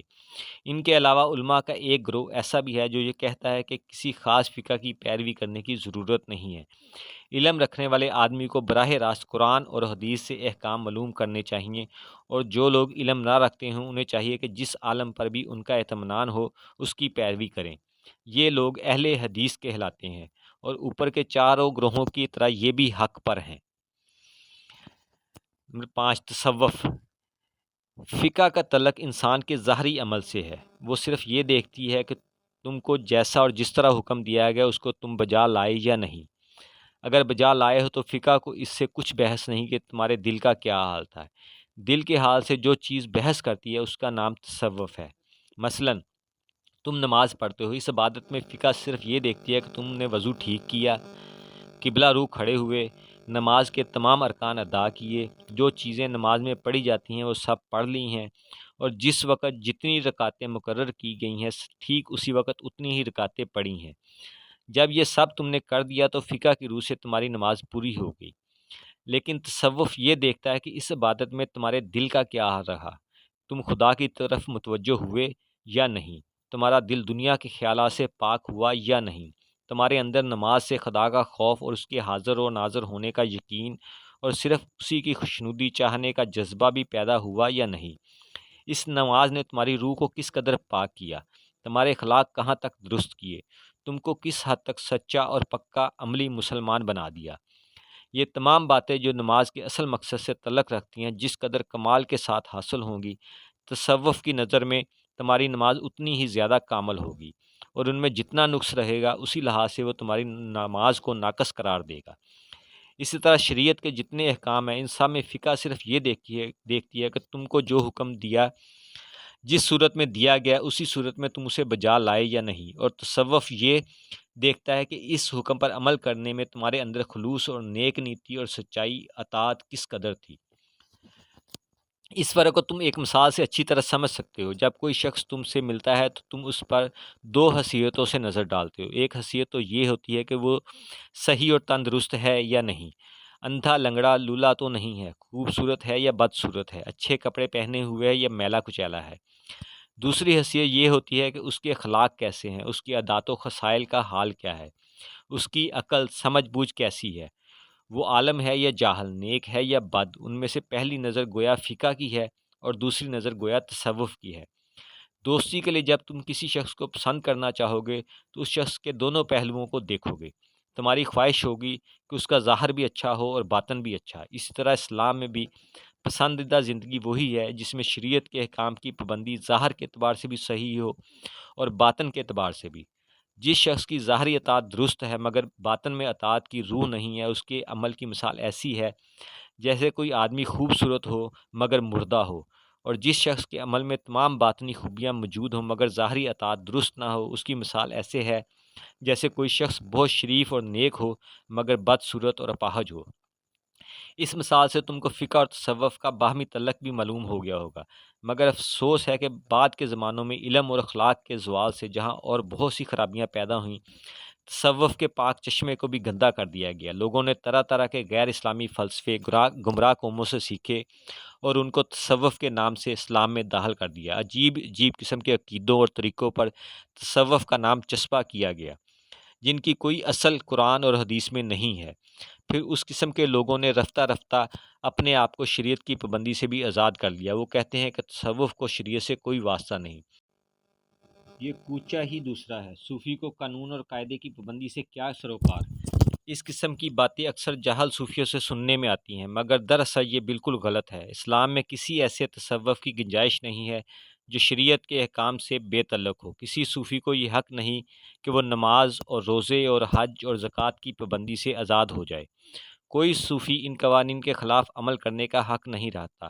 معاشرت اور معیشت اور اخلاق اور معاملات اور حقوق و فرائض اور حدود حلال و حرام کے متعلق جو خدا اور رسول نے بتائے ہیں، کوئی ایسا شخص جو رسول اللہ صلی اللہ علیہ وآلہ وسلم کی صحیح پیروی نہ کرتا ہو اور آپ صلی اللہ علیہ وآلہ وسلم کے مقرر کیے ہوئے طریقے کا پابند نہ ہو، مسلمان صوفی کہلائے جانے کا مستحق نہیں۔ تصوف تو در حقیقت خدا اور رسول کی سچی محبت بلکہ عشق کا نام ہے، اور عشق کا تقاضا یہ ہے کہ خدا کے احکام اور اس کے رسول کی پیروی سے بال برابر بھی انحراف نہ کیا جائے۔ پس اسلامی تصوف شریعت سے الگ کوئی چیز نہیں ہے، بلکہ شریعت کے احکام کو انتہائی خلوص اور نیک نیتی کے ساتھ بجا لانے اور اطاعت میں خدا کی محبت اور اس کے خوف کی روح بھر دینے ہی کا نام تصوف ہے۔ اب ہم باب ہفتم میں شریعت کے احکام دیکھیں گے، اور اس میں دیکھیں گے کہ شریعت کے اصول کیا ہیں اور حقوق کی 4 قسمیں ہیں۔ نمبر 1 خدا کے حقوق، نمبر 2 نفس کے حقوق، نمبر 3 بندوں کے حقوق، اور نمبر 4 مخلوقات کے حقوق، اور آخر میں ہم پڑھیں گے عالمگیر اور دائمی شریعت کے بارے میں۔ ہم شریعت کے اصول اور خاص خاص احکام بیان کریں گے جن سے آپ کو معلوم ہوگا کہ اسلامی شریعت انسان کی زندگی کو کس طرح ایک بہترین ضابطے کا پابند بناتی ہے اور اس ضابطے میں کیسی کیسی حکمتیں رکھی گئی ہیں۔ سب سے پہلے شریعت کے اصول۔ آپ اپنی حالت پر غور کرو گے تو آپ کو معلوم ہوگا کہ دنیا میں آپ بہت سی قوتیں لے کر آئے ہو، اور ہر قوت کا تقاضا یہ ہے کہ اس سے کام لیا جائے۔ آپ میں عقل ہے، ارادہ ہے، خواہش ہے، بینائی ہے، سماعت ہے، ذائقہ ہے، ہاتھ پاؤں کی طاقت ہے، نفرت اور غضب ہے، شوق اور محبت ہے، خوف اور لالچ ہے۔ ان میں سے کوئی چیز بھی بیکار نہیں، ہر چیز تم کو اس لیے دی گئی کہ تم اس کی ضرورت ہو۔ دنیا میں تمہاری زندگی اور زندگی کی کامیابی اسی پر موقوف ہے کہ تمہاری طبیعت اور فطرت جو کچھ مانگتی ہے اس کو پورا کرو، اور یہ اسی وقت ہو سکتا ہے جب کہ تم ان تمام قوتوں سے کام لو جو خدا نے تم کو دی ہیں۔ پھر تم دیکھو گے کہ جتنی قوتیں تمہارے اندر رکھی گئی ہیں ان سب سے کام لینے کے ذرائع بھی تم کو دیے گئے ہیں۔ سب سے پہلے تو خود تمہارا اپنا جسم ہے جس میں تمام ضروری آلات موجود ہیں۔ اس کے بعد تمہارے گرد و پیش کی دنیا ہے جس میں ہر طرح کے بے شمار ذرائع پھیلے ہوئے ہیں۔ تمہاری مدد کے لیے خود تمہاری اپنی جنس کے انسان موجود ہیں، تمہاری خدمت کے لیے جانور ہیں، نباتات اور جمادات ہیں، زمین اور پانی اور ہوا اور حرارت اور روشنی اور ایسی ہی بے حد و حساب چیزیں ہیں۔ خدا نے ان سب کو اس لیے پیدا کیا کہ تم ان سے کام لو اور زندگی بسر کرنے میں ان سے مدد حاصل کرو۔ اب ایک دوسری حیثیت سے دیکھو، تم کو جو قوتیں دی گئی ہیں وہ فائدے کے لیے دی گئی ہیں، نقصان کے لیے نہیں دی گئی۔ ان کے استعمال کی صحیح صورت وہی ہو سکتی ہے جس سے صرف فائدہ ہو، اور نقصان یا تو بالکل نہ ہو، اگر ہو بھی تو کم سے کم جو ناگزیر ہو۔ اس کے سوا جتنی صورتیں ہیں عقل کہتی ہے کہ وہ سب غلط ہونی چاہیے۔ مثلا اگر تم کوئی ایسا کام کرو جس میں خود تم کو نقصان پہنچے تو یہ بھی غلطی ہوگی۔ اگر تم اپنی کسی قوت سے ایسا کام لو جس سے دوسرے انسانوں کو نقصان پہنچے تو یہ بھی غلطی ہوگی۔ اگر تم کسی قوت کو اس طرح استعمال کرو کہ جو وسائل تمہیں دیے گئے ہیں وہ فضول ضائع ہو تو یہ بھی غلطی ہوگی۔ تمہاری عقل خود بھی اس بات کی گواہی دے سکتی ہے کہ نقصان خواہ کسی قسم کا ہو بچنے کے لائق چیز ہے، اور اس کو اگر کوئی گوارا کیا جا سکتا تو صرف اسی صورت میں کہ جب اس سے بچنا یا تو ممکن ہی نہ ہو یا اس کے مقابلے میں کوئی بہت بڑا فائدہ ہو۔ اس کے بعد آگے بڑھے۔ دنیا میں دو قسم کے انسان پائے جاتے ہیں، ایک تو وہ جو قصداً اپنی بعض قوتوں کو اس طرح استعمال کرتے ہیں جن سے یا تو خود انہی کی بعض دوسری قوتوں کو نقصان پہنچ جاتا ہے یا دوسرے انسانوں کو پہنچتا ہے، یا ان کے ہاتھوں وہ چیزیں فضول ضائع ہوتی ہیں جو محض فائدہ اٹھانے کے لیے ان کو دی گئی ہیں، نہ کہ ضائع کرنے کے لیے۔ دوسرے لوگ وہ ہیں جو قصداً تو ایسا نہیں کرتے مگر ناواقفیت کی وجہ سے ایسی غلطیاں ان سے ہو جاتی ہیں۔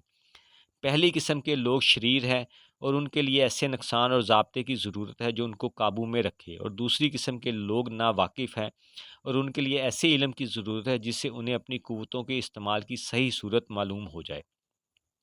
خدا نے جو شریعت اپنے پیغمبر کے پاس بھیجی ہے وہ اسی ضرورت کو پورا کرتی ہے۔ وہ تمہاری کسی قوت کو ضائع کرنا نہیں چاہتی، نہ کسی خواہش کو مٹانا چاہتی ہے، نہ کسی جذبے کو فنا کرنا چاہتی ہے۔ وہ تم سے نہیں کہتی کہ دنیا کو چھوڑ دو، جنگلوں اور پہاڑوں میں جا رہو، بھوکے مرو اور ننگے پھرو، نفس کشی کر کے اپنے آپ کو تکلیفوں میں ڈالو اور دنیا کی راحتوں اور عائش کو اپنے اوپر حرام کر لو۔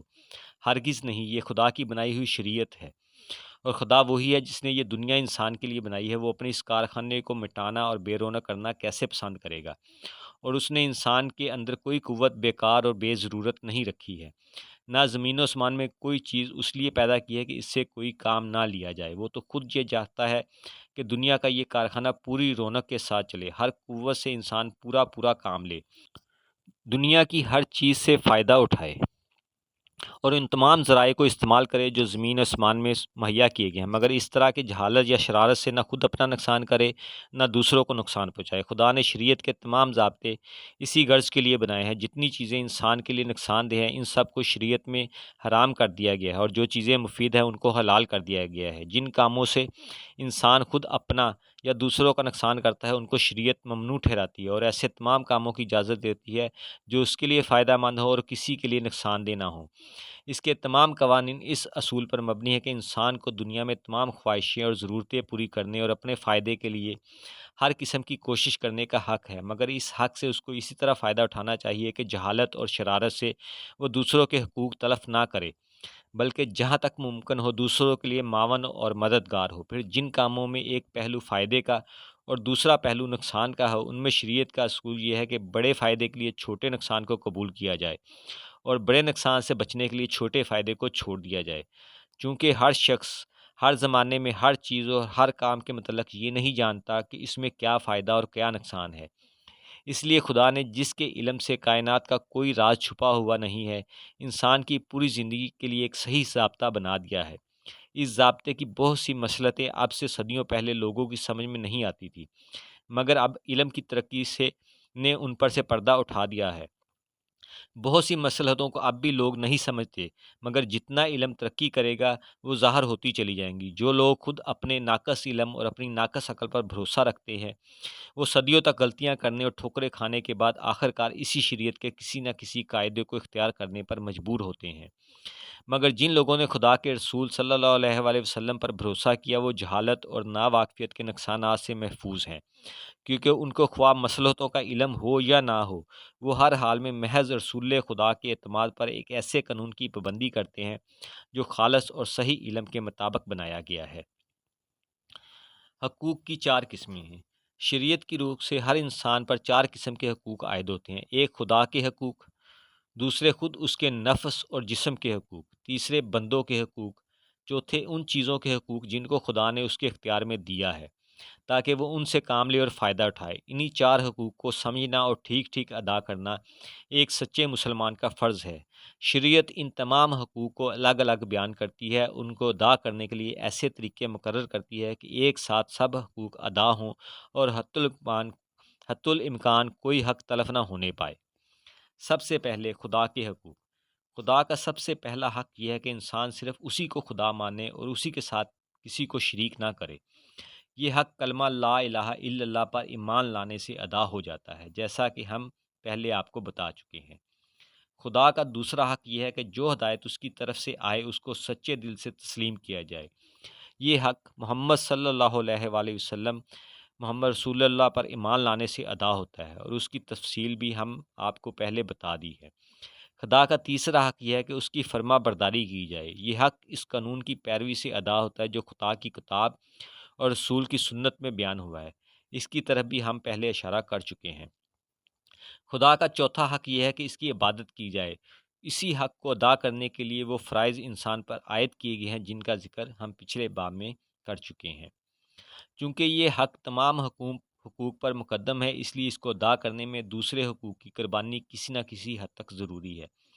مثلا نماز، روزہ وغیرہ فرائض کو ادا کرنے میں انسان خود اپنے نفس اور جسم کے بہت سے حقوق قربان کرتا ہے۔ نماز کے لیے انسان صبح اٹھتا ہے اور ٹھنڈے پانی سے وضو کرتا ہے، دن اور رات میں کئی بار اپنے ضروری کام اور اپنی دلچسپ تفریحات کو چھوڑتا ہے، رمضان میں مہینے بھر بھوک پیاس اور خواہشات کو روکنے کی تکلیف اٹھاتا ہے، زکوٰۃ ادا کرنے میں اپنے مال کی محبت کو خدا کی محبت پر قربان کرتا ہے، حج میں سفر کی تکلیفیں اور مال کی قربانی گوارا کرتا ہے، جہاد میں خود اپنی جان اور مال قربان کر دیتا ہے۔ اسی طرح دوسرے لوگوں کے حقوق بھی خدا کے حق پر کم و بیش قربان کیے جاتے ہیں۔ مثلا نماز میں ایک ملازم اپنے آقا کا کام چھوڑ کر اپنے بڑے آقا کی عبادت کے لیے جاتا ہے، حج میں ایک شخص سارے کاروبار ترک کر کے مکہ معظمہ کا سفر کرتا ہے اور اس میں بہت سے لوگوں کے حقوق متاثر ہوتے ہیں۔ جہاد میں انسان محض خدا کی خاطر جان لیتا ہے اور جان دیتا ہے۔ اس طرح بہت سی وہ چیزیں بھی اللہ کے حق پر فدا کی جاتی ہیں جو انسان کے اختیار میں ہیں، مثلا جانوروں کی قربانی اور مال کا صرفہ۔ لیکن اللہ تعالیٰ نے اپنے حقوق کے لیے ایسی حدیں مقرر کر دی ہیں کہ اس کے جس حق کو ادا کرنے کے لیے دوسرے حقوق کی جتنی قربانی ضروری ہے اس سے زیادہ نہ کی جائے۔ مثلا نماز کو لو، خدا نے جو نمازیں تم پر فرض کر دی ہیں ان کو ادا کرنے میں ہر طرح کی سہولتیں رکھی۔ وضو کے لیے پانی نہ ملے یا بیمار ہو تو تیمم کر لے، سفر میں ہو تو نماز قصر کرو، بیمار ہو تو بیٹھ کر یا لیٹ کر پڑھ لو۔ پھر نماز میں جو کچھ پڑھا جاتا ہے وہ بھی اتنا زیادہ نہیں ہے کہ ایک وقت کی نماز میں چند منٹ سے زیادہ صرف ہوں۔ سکون کے اوقات میں انسان چاہے تو پوری سورہ بقرہ پڑھ لے، مگر کاروبار کے اوقات میں لمبی نماز پڑھنے سے روک دیا گیا ہے۔ پھر فرض نمازوں سے بڑھ کر اگر کوئی شخص نفل نماز پڑھنا چاہے تو خدا اس سے خوش ہوتا ہے، مگر خدا یہ نہیں چاہتا کہ تم راتوں کی نیند اور دن کا آرام اپنے اوپر حرام کر لو اور اپنی روزی کمانے کے اوقات کو نمازیں پڑھنے میں صرف کر دو، یا بندگان خدا کے حقوق تلف کر کے نمازیں پڑھتے چلے جاؤ۔ اسی طرح روزے بھی ہر قسم کی آسانیاں رکھی گئی ہیں، صرف سال میں 1 مہینے کے روزے فرض کیے گئے ہیں، وہ بھی سفر کی حالت میں اور بیماری میں قضا کیے جا سکتے ہیں۔ اگر روزہ دار بیمار ہو جائے اور جان کا خوف ہو تو روزہ توڑ سکتا ہے۔ روزے کے لیے جتنا وقت مقرر کیا گیا اس میں 1 منٹ کا اضافہ کرنا بھی درست نہیں۔ سحری کے آخری وقت تک کھانے کی اجازت ہے اور افطار کا وقت آتے ہی فوراً روزہ کھول لینے کا حکم ہے۔ فرض روزوں کے علاوہ اگر کوئی شخص نفل روزے رکھے تو یہ خدا کی مزید خوشنودی کا سبب ہوگا، مگر خدا کو اس کو پسند نہیں کرتا کہ تم پے در پہ روزے رکھتے چلے جاؤ اور اپنے آپ کو اتنا کمزور کر لو کہ دنیا کے کام کاج کے نہ کر سکو۔ زکوٰۃ کے لیے بھی خدا نے کم سے کم مقدار مقرر کی ہے، اور وہ بھی ان لوگوں پر فرض ہے جو بقدر نصاب مال رکھتے ہیں۔ اس سے زیادہ اگر کوئی شخص خدا کی راہ میں صدقہ اور خیرات کرے تو خدا اس سے خوش ہوگا، مگر خدا یہ نہیں چاہتا تم اپنے نفس اور اپنے متعلقین کے حقوق کو قربان کر کے سب کچھ صدقہ اور خیرات میں دے ڈالو اور خود تنگ دست ہو کر بیٹھ جاؤ۔ اس میں بھی اعتدال برتنے کا حکم ہے۔ پھر حج کو دیکھو، اول تو یہ فرض ہی ان لوگوں پر کیا ہے جو زیادہ راہ رکھتے ہوں اور سفر کی صعوبتیں برداشت کرنے کے قابل ہوں۔ پھر اس میں مزید آسانی یہ رکھی گئی کہ عمر بھر میں ایک مرتبہ جب سہولت ہو جا سکتے ہو، اور اگر راستے میں لڑائی ہو رہی ہو یا بد امنی ہو کہ جان کا خطرہ غالب ہو تو حج کا ارادہ ملتوی کر سکتے ہو۔ اس کے ساتھ والدین کی اجازت بھی ضروری قرار دی گئی ہے تاکہ بوڑھے ماں باپ کو تمہاری غیر موجودگی میں تکلیف نہ ہو۔ ان سب باتوں سے معلوم ہوتا ہے کہ اللہ تعالیٰ نے اپنے حق میں دوسروں کے حقوق کا کس قدر لحاظ رکھا ہے۔ اللہ کے حق پر انسانی حقوق کی سب سے بڑی قربانی جہاد میں کی جاتی ہے، کیونکہ اس میں انسان اپنی جان اور مال بھی خدا کی راہ میں فدا کرتا ہے اور دوسروں کی جان و مال کو بھی قربان کر دیتا ہے۔ مگر جیسا کہ ہم نے اوپر آپ کو بتایا، اسلام کا اصول یہ ہے کہ بڑے نقصان سے بچنے کے لیے چھوٹے نقصان کو گوارا کرنا چاہیے۔ اس اصول کو پیش نظر رکھو اور پھر دیکھو کہ چند سو یا چند ہزار یا چند لاکھ آدمیوں کی ہلاک ہو جانے کی بنسبت بدرجہ یا زیادہ بڑا نقصان یہ ہے کہ حق کے مقابلے میں باطل کو فروغ ہو، خدا کا دین کفر و شرک اور دہریت کے مقابلے میں دب کر رہے اور دنیا میں گمراہیاں اور بد اخلاقیاں پھیلیں۔ لہٰذا اس بڑے نقصان سے بچنے کے لیے اللہ تعالیٰ نے مسلمانوں کو حکم دیا ہے کہ جان و مال کے کم تر نقصان کو ہماری خوشنودی کے لیے گوارا کر لو، مگر اس کے ساتھ یہ بھی کہہ دیا کہ جتنی خون ریزی ضروری ہے اس سے زیادہ نہ کرو۔ بوڑھوں، بچوں اور عورتوں اور زخمیوں اور بیماروں پر ہاتھ نہ اٹھاؤ۔ صرف ان لوگوں سے لڑو جو باطل کی حمایت میں تلوار اٹھاتے ہیں۔ دشمن کے ملک میں بلا ضرورت تباہی اور بربادی نہ پھیلاؤ۔ دشمنوں پر فتح پاؤ تو ان کے ساتھ انصاف کرو، کسی بات پر ان سے معاہدہ ہو جائے تو اس کی پابندی کرو۔ جب وہ حق کی دشمنی سے باز آ جائے تو لڑائی بند کر دو۔ یہ سب باتیں ظاہر کرتی ہیں کہ خدا کا حق ادا کرنے کے لیے انسانی حقوق کی جتنی قربانی ضروری ہے اس سے زیادہ قربانی کو جائز نہیں رکھا گیا۔ نفس کے حقوق۔ اب دوسری قسم کے حقوق کو لو، یعنی انسانوں پر خود اس کے اپنے نفس اور جسم کے حقوق۔ شاید تم کو یہ سن کر حیرت ہوگی کہ انسان سب سے بڑھ کر خود اپنے اوپر ظلم کرتا ہے۔ یہ واقعی حیرت انگیز بھی ہے، کیونکہ ظاہر میں تو ہر شخص یہ محسوس کرتا ہے کہ اس کو سب سے زیادہ اپنے آپ سے محبت ہے، اور شاید کوئی شخص بھی اس بات کا اقرار نہ کرے گا کہ وہ اپنا آپ ہی دشمن ہے۔ لیکن تم ذرا غور کرو گے تو اس کی حقیقت تم کو معلوم ہو جائے گی۔ انسان میں ایک بڑی کمزوری یہ ہے کہ اس پر جب کوئی خواہش غالب ہو جاتی ہے تو وہ اس کا غلام بن جاتا ہے اور اس کی خاطر جان بوجھ کر یا بے جانے بوجھے اور اپنا بہت کچھ نقصان کر لیتا ہے۔ تم دیکھتے ہو کہ ایک شخص کو نشے کی چاڑ لگ گئی ہے تو وہ اس کے پیچھے دیوانہ ہو رہا ہے، اور صحت کا نقصان، روپے کا نقصان، عزت کا نقصان، غرض ہر چیز کا نقصان گوارا کیے جاتا ہے۔ ایک دوسرا شخص کھانے کی لذت کا ایسا دل دادا ہے کہ ہر قسم کی الا بلا کھا جاتا ہے اور اپنی جان کو ہلاک کیے ڈالتا ہے۔ ایک تیسرا شخص شہوانی خواہشات کا بندہ بن گیا اور ایسی حرکتیں کر رہا ہے جن کا لازمی نتیجہ اس کی تباہی ہے۔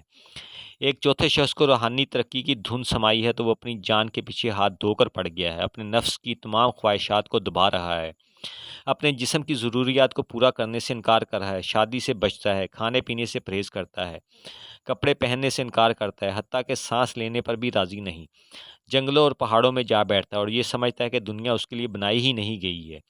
ہم نے محض مثال کے طور پر انسان کی انتہا پسندی کے یہ چند نمونے پیش کیے ہیں، ورنہ اس کی بے شمار صورتیں ہیں جن کو ہم رات دن اپنے گرد و پیش دیکھ رہے ہیں۔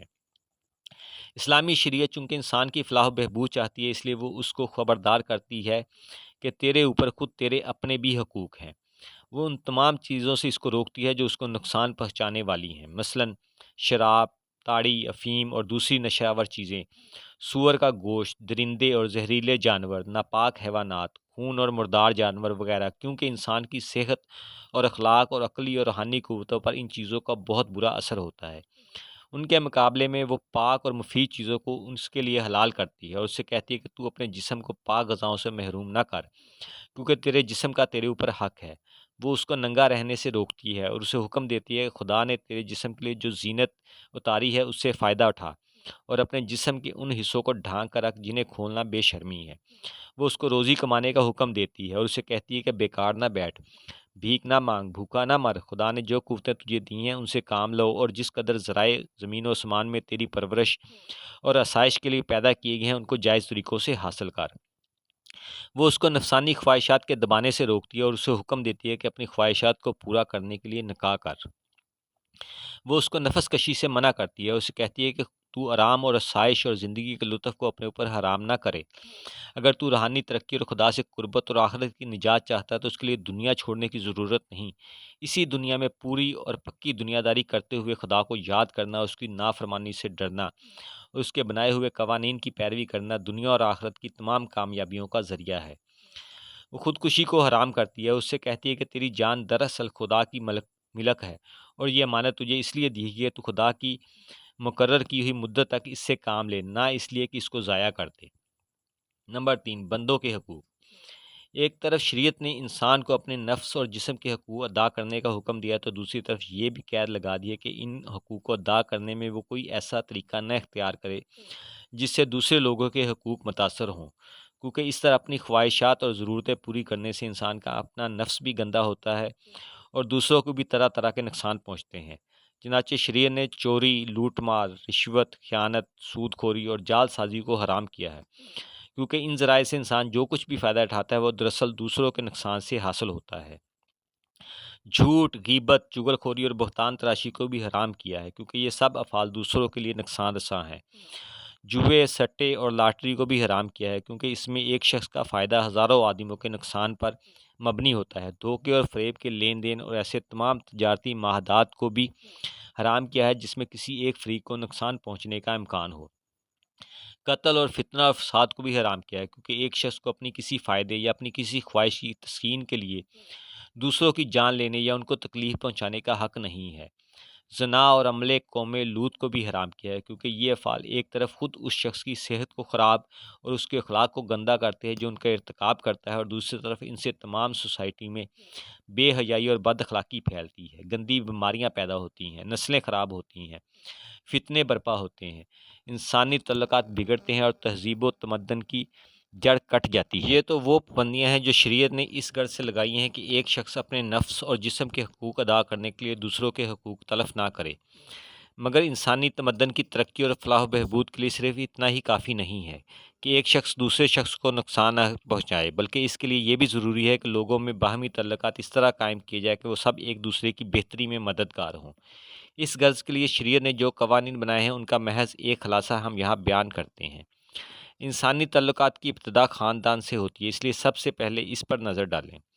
خاندان دراصل اس مجموعے کو کہتے ہیں جو شوہر، بیوی اور بچوں پر مشتمل ہوتا ہے۔ اس کے لیے اسلامی قاعدہ یہ ہے کہ روزی کمانا اور خاندان کی ضروریات مہیا کرنا اور اپنے بیوی بچوں کی حفاظت کرنا مرد کا فرض ہے، اور عورت کا فرض یہ ہے کہ مرد جو کچھ کما کر لائے اس سے وہ گھر کا انتظام کرے، شوہر اور بچوں کو زیادہ سے زیادہ آسائش بہم پہنچائے اور بچوں کی تربیت کرے، اور بچوں کا فرض یہ ہے کہ ماں باپ کی اطاعت کریں، ان کا ادب ملحوظ رکھیں اور جب بڑے ہوں تو ان کی خدمت کریں۔ خاندان کے اس نظام کو درست رکھنے کے لیے اسلام نے 2 تدبیریں اختیار کی ہیں۔ ایک یہ کہ شوہر اور باپ کو گھر کا حاکم مقرر کر دیا، کیونکہ جس طرح ایک شہر کا انتظام ایک حاکم کے بغیر اور ایک مدرسے کا انتظام ایک ہیڈ ماسٹر کے بغیر درست نہیں رہ سکتا، اسی طرح گھر کا انتظام بھی ایک حاکم کے بغیر درست نہیں رہ سکتا۔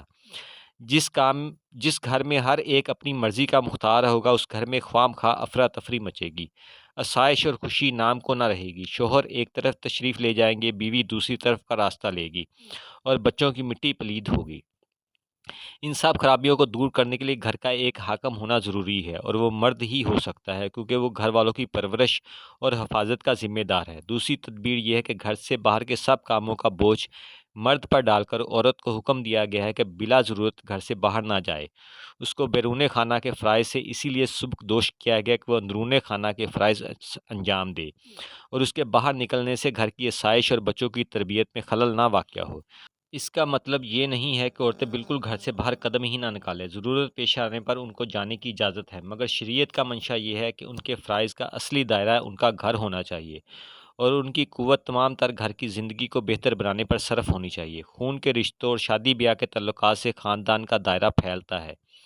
اس دائرے میں جو لوگ ایک دوسرے سے وابستہ ہوتے ہیں ان کے تعلقات درست رکھنے اور ان کو ایک دوسرے کا مددگار بنانے کے لیے شریعت نے مختلف قاعدے مقرر کیے ہیں جو بڑی حکمتوں پر مبنی ہے۔ ان میں سے چند قاعدے یہ ہیں۔ نمبر ایک، جن مردوں اور عورتوں کو فطرتاً ایک دوسرے کے ساتھ گھل مل کر رہنا پڑتا ہے ان کو ایک دوسرے کے لیے حرام کر دیا ہے، مثلا ماں اور بیٹا، باپ اور بیٹی، سوتیلی بیٹی اور سوتیلا باپ، سوتیلی ماں اور سوتیلا بیٹا، بھائی اور بہن، دودھ شریک بھائی اور بہن، چچا اور بھتیجی، پھوپھی اور بھتیجا، ماموں اور بھانجی، خالہ اور بھانجا، ساس اور داماد، خسر اور بہو۔ ان سب رشتوں کو حرام کرنے کے لیے کہ بے شمار فائدوں میں سے ایک فائدہ یہ ہے کہ ایسے مرد اور عورتوں کے تعلقات نہایت پاک رہتے ہیں اور وہ خالص محبت کے ساتھ بے لوث اور بے تکلف ایک دوسرے سے مل سکتے ہیں۔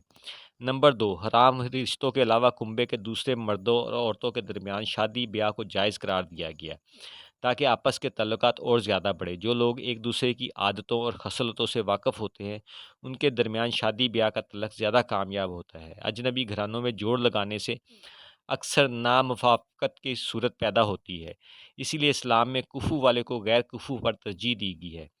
نمبر تین، کنبے میں غریب اور امیر، خوشحال اور بدحال سبھی قسم کے لوگ ہوتے ہیں۔ اسلام کا حکم یہ ہے کہ ہر شخص پر سب سے زیادہ حق اس کے رشتہ داروں کا ہے۔ اس کا نام شریعت میں صلہ رحمی ہے جس کی بہت تاکید کی گئی ہے۔ رشتہ داروں سے بے وفائی کرنے کو قطع رحمی کہتے ہیں اور یہ اسلام میں بہت بڑا گناہ ہے۔ کوئی قرابت دار مفلس ہو یا اس پر کوئی مصیبت آئے تو خوشحال عزیزوں کا فرض ہے کہ اس کی مدد کریں۔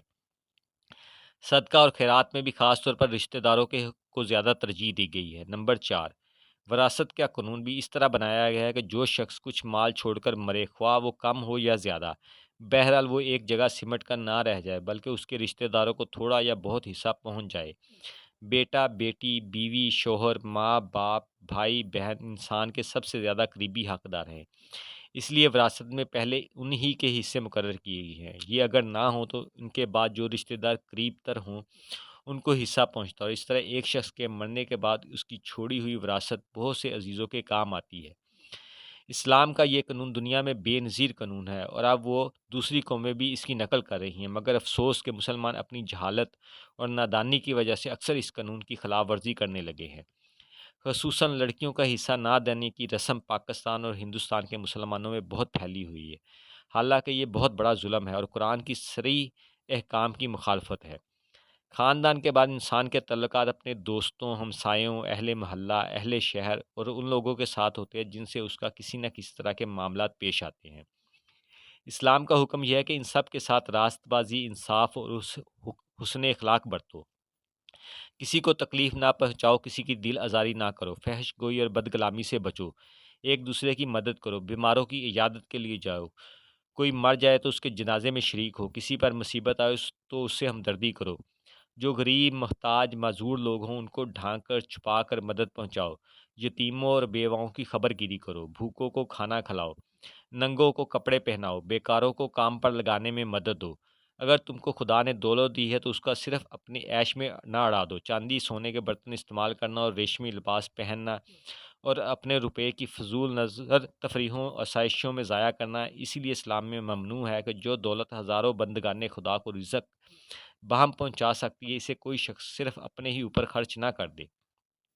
یہ ایک ظلم ہے کہ جس روپے سے بہتوں کے پیٹ پل سکتے ہیں وہ محض ایک زیور کی شکل میں تمہارے جسم پر لٹکا رہے، یا ایک برتن کی شکل میں تمہاری میز پر سجا کرے، یا ایک قلین بنا ہوا تمہارے کمرے میں پڑا رہے، یا آتش بازی بن کر آگ میں جل جائے۔ اسلام تم سے تمہاری دولت چھیننا نہیں چاہتا۔ جو کچھ تم نے کمایا ہے یہ ورثے میں پایا ہے، اس کے وارث تم ہی ہو۔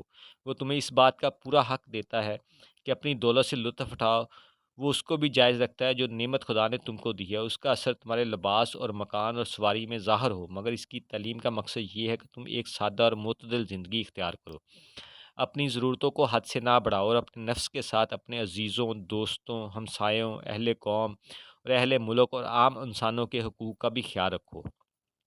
ان چھوٹے دائروں سے نکل کر اب بڑے بڑے دائرے پر نظر ڈالیں جو تمام دنیا کے مسلمانوں پر حاوی ہے۔ اس دائرے میں اسلام نے ایسے قوانین اور ضابطے مقرر کی ہے جن سے مسلمان ایک دوسرے کی بھلائی میں مددگار ہوں اور برائیاں رونما ہونے کی صورت جہاں تک ممکن ہو پیدا ہی نہ ہونے دی جائے۔ مثال کے طور پر ان میں سے چند کی طرف ہم یہاں اشارہ کرتے ہیں۔ نمبر 1، قومی اخلاق کی حفاظت کے لیے یہ قاعدہ مقرر کیا کہ جن عورتوں اور مردوں کے درمیان حرام رشتے نہیں ہیں وہ ایک دوسرے سے آزادانہ میل جول نہ رکھیں۔ عورتوں کی سوسائٹی الگ رہے اور مردوں کی الگ۔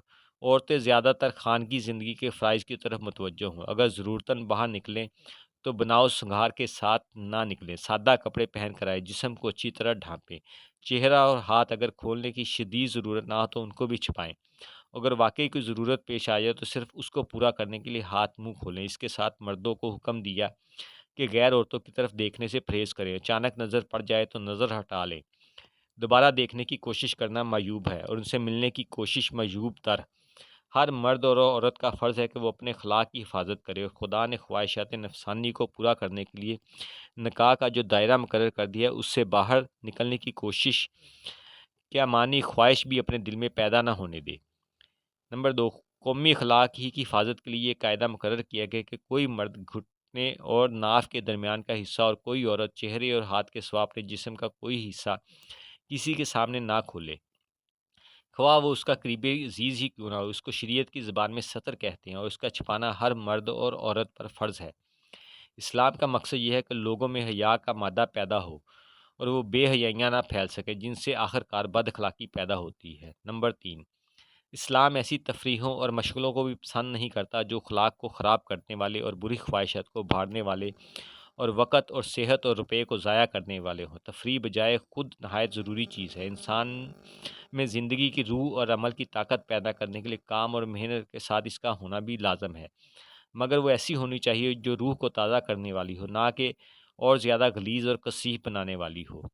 بیہودہ تفریحیں جن میں ہزاروں آدمی ایک ساتھ بیٹھ کر جرائم کے فرضی واقعات اور بے شرمی کے نظارے دیکھتے ہیں، تمام قوموں کے اخلاق و عادات کو بگاڑنے والی چیزیں ہیں، خواہ بظاہر کیسی ہی خوشنما ہوں۔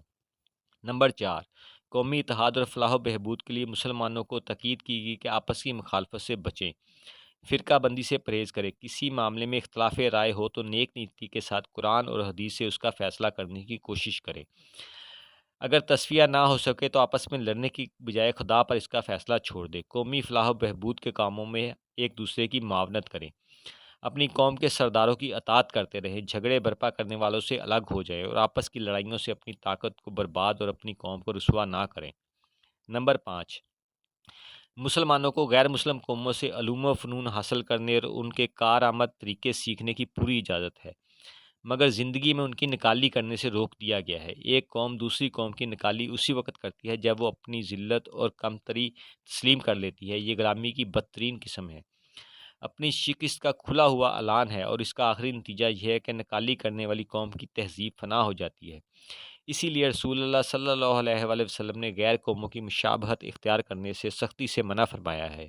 یہ بات معمولی عقل کا آدمی بھی سمجھ سکتا ہے کہ کسی قوم کی طاقت اس کے لباس یا اس کی طرز زندگی کی وجہ سے نہیں ہوتی، بلکہ اس کے علم اور اس کی تنظیم اور اس کی قوت عمل کے سبب سے ہوتی ہے۔ پس اگر طاقت حاصل کرنا چاہتے ہو تو وہ چیزیں لو جن سے قومیں طاقت حاصل کرتی ہیں، نہ کہ وہ چیزیں جن سے قومیں غلام ہوتی ہیں اور آخرکار دوسروں میں جذب ہو کر اپنی قومی ہستی ہی فنا کر دیتی ہیں۔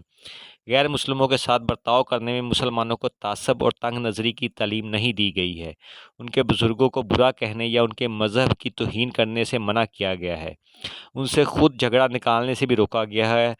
وہ اگر ہمارے ساتھ صلح و آشتی رکھیں اور ہمارے حقوق پر دست درازی نہ کرے تو ہم بھی ان کے ساتھ صلح رکھنے اور دوستی کا برتاؤ کرنے اور انصاف کے ساتھ پیش آنے کی تعلیم دی گئی ہے۔ ہماری اسلامی شرافت کا تقاضا یہ ہے کہ ہم سب سے بڑھ کر انسانی ہمدردی اور خوش اخلاقی برتیں۔ کج خلقی اور ظلم اور تنگ دلی مسلمانوں کی شان سے بعید ہے۔ مسلمان دنیا میں اس لیے پیدا کیا گیا ہے کہ حسن اخلاق اور شرافت اور نیکی کا بہترین نمونہ بنے اور اپنے اصولوں سے دلوں کی تسخیر کرے۔ آخر میں تمام مخلوقات کے حقوق، ہم چوتھی قسم کے حقوق مختصراً بیان کریں گے۔ خدا نے اپنی بے شمار مخلوق پر انسانوں کو اختیارات عطا کیے ہیں۔ انسان اپنی قوت سے ان کو تابع کرتا ہے، ان سے کام لیتا ہے، ان سے فائدہ اٹھاتا ہے۔ بالا تر مخلوق ہونے کی حیثیت سے اس کو ایسا کرنے کا پورا حق حاصل ہے، مگر اس کے مقابلے میں ان چیزوں کے حقوق بھی انسان پر ہیں، اور وہ حقوق یہ ہے کہ انسان ان کو فضول ضائع نہ کرے، ان کو بلا ضرورت نقصان یا تکلیف نہ پہنچائے، اپنے فائدے کے لیے ان کو کم سے کم اور اتنا ہی نقصان پہنچائے جو ضروری ہو، اور ان کو استعمال کرنے کے لیے بہتر سے بہتر طریقے اختیار کرے۔ شریعت میں اس کے متعلق بکثرت احکام بیان ہوئے ہیں، مثلا جانوروں کو صرف ان کے نقصان سے بچنے کے لیے یا غذا کے لیے ہلاک کرنے کی اجازت دی گئی ہے، مگر بلا ضرورت کھیل اور تفریح کے لیے ان کی جان لینے سے روکا گیا ہے۔ کھانے کے جانوروں کو ہلاک کرنے کے لیے ذبح کا طریقہ مقرر کیا گیا ہے، جو حیوان سے مفید گوشت حاصل کرنے کا سب سے زیادہ بہتر طریقہ ہے۔ اس کے سوا جو طریقے ہیں وہ اگر کم تکلیف دہ ہیں تو گوشت کے بہت سے فائدے ان میں ضائع ہو جاتے ہیں، اور اگر گوشت کے فائدے محفوظ رکھنے والے ہیں تو ذبح کے طریقے سے زیادہ تکلیف دہ ہے۔ اسلام ان دونوں پہلوؤں سے بچنا چاہتا ہے۔ اسلام میں جانوروں کو تکلیف دے دے کر بے رحمی کے ساتھ مارنا سخت مکروہ ہے۔ وہ زہریلے جانوروں اور درندوں کو صرف اس لیے مارنے کی اجازت دیتا ہے کہ انسانی جان ان کی جان سے زیادہ قیمتی ہے، مگر ان کو بھی عذاب دے کر مارنا جائز نہیں رکھتا۔ جو حیوانات سواری اور بار برداری کے کام آتے ہیں ان کو بھوکا رکھنے اور ان سے سخت مشقت لینے اور ان کو بے رحمی کے ساتھ مارنے پیٹنے سے منع کرتا ہے۔ پرندوں کو خواہ مخواہ قید کرنا بھی مکروہ قرار دیتا ہے۔ جانور تو جانور، اسلام اس کو بھی پسند نہیں کرتا کہ درختوں کو بے فائدہ نقصان پہنچایا جائے۔ تم ان کے پھل پھول توڑ سکتے ہو، مگر انہیں خواہ مخواہ برباد کرنے کا تمہیں کوئی حق نہیں۔ نباتات تو پھر بھی جان رکھتے ہیں۔ اسلام کسی بے جان چیز کو بھی فضول ضائع کرنا جائز نہیں رکھتا، حتیٰ کہ پانی کو بھی خواہ مخواہ بہانے سے منع کرتا ہے۔ آخر میں عالمگیر اور دائمی شریعت، یہ اس شریعت کے احکام اور قوانین کا ایک بہت ہی سرسری خلاصہ ہے جو حضرت محمد رسول صلی اللہ علیہ وآلہ وسلم کے ذریعے سے تمام دنیا کے لیے اور ہمیشہ کے لیے بھیجی گئی ہے۔ اس شریعت میں انسان اور انسان کے درمیان بجز عقیدے اور عمل کے کسی اور چیز کی بنا پر فرق نہیں کیا گیا۔ جن مذہبوں اور شریعتوں میں نسل اور ملک اور رنگ کے لحاظ سے انسانوں میں امتیاز کیا گیا وہ کبھی عالمگیر نہیں ہو سکتی، کیونکہ ایک نسل کا انسان دوسری نسل کا انسان نہیں بن سکتا۔ نہ ساری دنیا سمٹ کر ایک ملک میں سما سکتی ہے، نہ حبشی کی سیاہی اور چینی کی زردی اور فرنگی کی سفیدی کبھی بدل سکتی ہے۔ اس لیے اس قسم کے مذاہب اور قوانین لازمی طور پر ایک ہی قوم میں رہتے ہیں۔ ان کے مقابلے میں اسلام کی شریعت ایک عالمگیر شریعت ہے۔ ہر شخص جو لا الہ الا اللہ محمد الرسول اللہ پر ایمان لائے وہ شریعت کی روح سے مسلمان کی قوم میں بالکل مساوی حقوق کے ساتھ داخل ہو سکتا ہے۔ یہاں نسل، زبان، ملک، وطن، رنگ، کسی چیز کا بھی کوئی امتیاز نہیں۔ پھر یہ شریعت ایک دائمی شریعت بھی ہے۔ اس کے قوانین کسی مخصوص قوم اور مخصوص زمانے کے رسم و رواج پر مبنی نہیں ہیں، بلکہ اس فطرت کے اصول پر مبنی ہے جن پر انسان کو پیدا کیا گیا ہے۔ جب یہ فطرت ہر زمانے اور ہر حال میں قائم ہے تو وہ قوانین بھی ہر زمانے اور ہر حال میں قائم رہنے چاہیے جو اس پر مبنی ہوں۔